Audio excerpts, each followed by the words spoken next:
खबर मैनपुरी से उप मुख्यमंत्री ब्रजेश पाठक का बयान। एसआईआर को लेकर विपक्षी दल जो हल्ला मचा रहे हैं वो केवल अपना मुंह छुपाने के लिए कर रहे हैं, ऐसा कहा।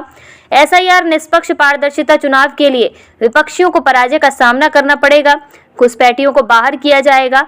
बिहार में हुए एसआईआर में 65 लाख मतदाता सूची से बाहर हुए हैं। उत्तर प्रदेश में भी फेक मतदाताओं की सूची दुरुस्त की जाएगी। कहा कि सपा प्रमुख अखिलेश यादव की लोकसभा में ईवीएम को हटाकर बैलेट पेपर से चुनाव कराने की मांग पर बोले उत्तर प्रदेश के उप मुख्यमंत्री ब्रजेश पाठक। कहा, पहले इस पर बहस होनी चाहिए कि ईवीएम लेकर कौन आया था।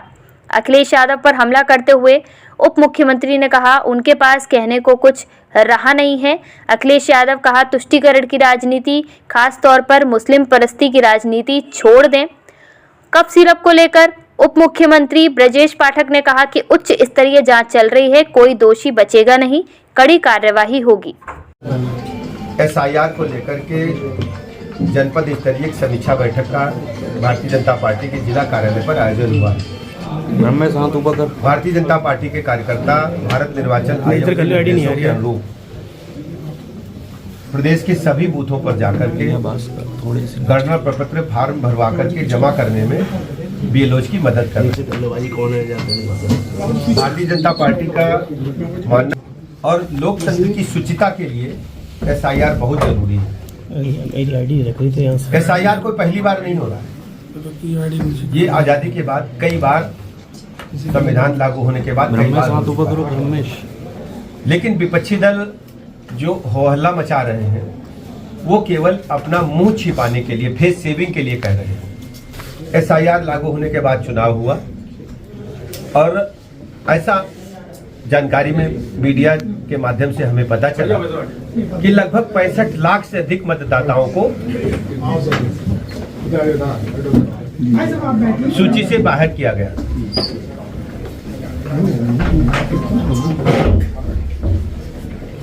प्रचंड बहुमत के साथ भारतीय जनता पार्टी एनडीए की सरकार बिहार में बनी। इनको पता है, समाजवादी पार्टी के लोगों को, कांग्रेस के लोगों को, यदि शुचिता पारदर्शिता के साथ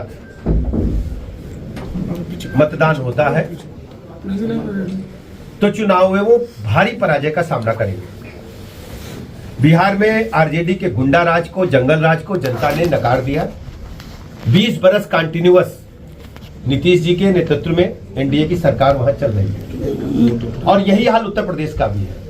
उत्तर प्रदेश में समाजवादी पार्टी के गुंडा राज, जंगल राज को प्रदेश के लोग कभी स्वीकार नहीं करेंगे और केवल अपना फेस सेविंग के लिए समाजवादी पार्टी के लोग तरह तरह के बयानबाजी कर रहे हैं। ये अच्छी तरह जानते हैं कि आज उत्तर प्रदेश में माननीय प्रधानमंत्री नरेंद्र मोदी जी की गरीब कल्याण योजनाओं ने जन जन का भरोसा जीता है और उत्तर प्रदेश सरकार में योगी जी के लॉ एंड ऑर्डर ने जनता की उम्मीदों पर खरा उतरने का काम किया है।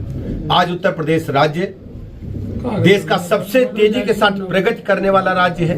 प्रति व्यक्ति आय बढ़ चुकी है, लोगों का भरोसा उत्तर प्रदेश पर बढ़ा है, सर्वाधिक एक्सप्रेसवेज हमारे पास है। संसाधनों के बारे में आप जानते हैं कि उत्तर प्रदेश आज सर्वाधिक संसाधन युक्त स्टेट है। हमारे पास सर्वाधिक निवेश आया है। आज उत्तर प्रदेश पूरे राष्ट्र में नंबर 1 का राज्य बनने के लिए तेजी के साथ आगे बढ़ रहा है और एसआईआर को लेकर ये जानते हैं, निष्पक्ष पारदर्शितापूर्ण चुनाव,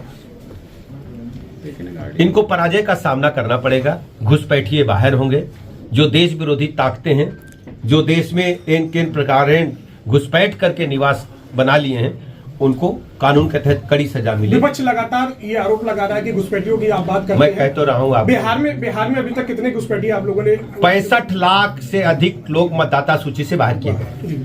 ये आपके मीडिया रिपोर्ट्स के अनुसार मैं कह रहा हूं। आप भी देखेंगे कि उत्तर प्रदेश राज्य में भी फेक मतदाता, जैसे 10 साल के हैं जहां उनका बाहुल्य है, वोट बना लिया। जो शादी हो गई बेटियां, उनके ससुर दामाद का भी वोट अपने मोहल्ले में बना लिया। जो डेथ हो गई है उनका भी वोट बना लिया। तो ऐसे सभी जो फेक वोटर लिस्ट है उसको हम दुरुस्त कराने में बीएलओज की मदद करेंगे और भारत निर्वाचन आयोग के साथ शुचिता पारदर्शितापूर्ण सूची बनाने में हम लोग सहयोग करेंगे। अखिलेश यादव लगातार हमलावर हो रहे हैं, उनका कहना है। अखिलेश यादव के पास कहे को कुछ बचा नहीं है, क्योंकि जानते हैं कि वोट पर देखो। एक बात बताई तुमका, एक बात जान लो आप, ये अगर तुष्टीकरण की खासकर मुस्लिम परिस्थिति की राजनीति छोड़ दें तो एक पार्षद ही नहीं जिता पाएंगे।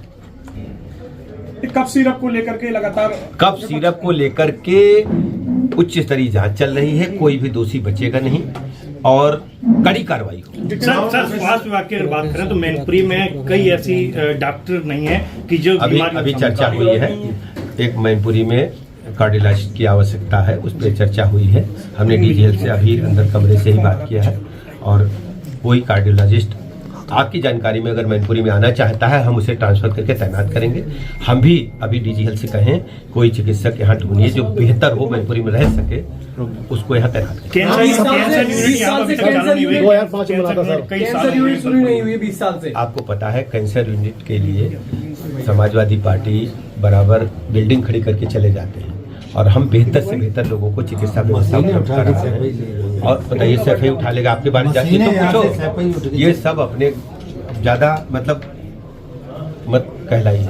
सपा प्रवक्ता रामगोपाल यादव कह रहे हैं कि कप सिरप कांड में प्रदेश सरकार के लोग संलिप्त हैं। जी राहुल गांधी कह रहे हैं राहुल गांधी जी को पता ही नहीं कि राजनीति तो चुनाव भारत में होता क्या है। जब हरियाणा में चुनाव है तो वहाँ जलेबी बनाएंगे, बिहार में चुनाव है तो मछली पकड़ेंगे तलैया में जाके। उनको कुछ जानकारी नहीं है। वो तो चांदी का सोने का चम्मच लेकर पैदा हुए तो विदेश चले गए घूमने, यहाँ आदमी दौड़ रहा है बहुत। भारतीय जनता पार्टी आपने बात की है कि अर्थव्यवस्था बहुत अच्छी है, लेकिन बाहरी आवरण में रुपया जिस तरीके से गिर रहा है 90 के पार। देखिए जितना परचेज हम बढ़ाएंगे और इसीलिए प्रधानमंत्री जी ने आत्मनिर्भर भारत की बात की, स्वदेशी की बात की। और हमारा ये मानना है कि भारत अपने पैरों जब खड़ा होगा तभी नियंत्रण में दुनिया की जो आर्थिक महाशक्तियां हैं वो हमसे दूर हो पाएगी। लेकिन भारत तो आयात बहुत ज्यादा कर रहा है, सोने का आयात अधिक हो रहा है। मैंने अभी बताया ना कि जब तक हम अपने पैरों पर नहीं खड़े, आत्मनिर्भर भारत की यही आदरणीय प्रधानमंत्री नरेंद्र मोदी जी ने एक जनता के समक्ष एजेंडा रखा। वंदे मातरम की बात कर लें, बहुत ज्यादा विपक्ष विरोध कर रहा है, उस पर विरोध कर रहा है, हंगामा चल रहा है। केवल तुष्टीकरण, मुस्लिम तुष्टीकरण। वंदे मातरम का गीत गा करके हमारे आजादी के दीवानों ने, स्वतंत्रता संग्राम सेनानियों ने फांसी के फंदे को चूमा। उस पर इनको इस प्रकार की बातें करने से हिचकना चाहिए, शर्मानी चाहिए। सर प्रियंका वाड्रा समेत 100 विपक्षी सांसद ने न्यायाधीश पर महाभियोग प्रस्ताव लाया है। कहाँ के न्यायाधीश हैं? तमिलनाडु के हैं। तो ये तो संसद तय करे। टीएमसी सांसद कह रहे हैं सर एसआईआर जो है वो टूल किट है वोट काटने की। देखिए आपको बिहार में कोई शिकायत मिली, यूट्यूब पर भी एक शिकायत मिली, कोई बताओ भैया, एक कोई शिकायत है? आप बताओ ना, आपसे पूछ रहे हैं। कोई शिकायत मिली आपको यूट्यूब पे? आप तो जर्नलिस्ट हो, कोई शिकायत है आपके पास? बताओ ना। हमारे पास नहीं। तो भैया पूरी सोशल मीडिया में कोई शिकायत है?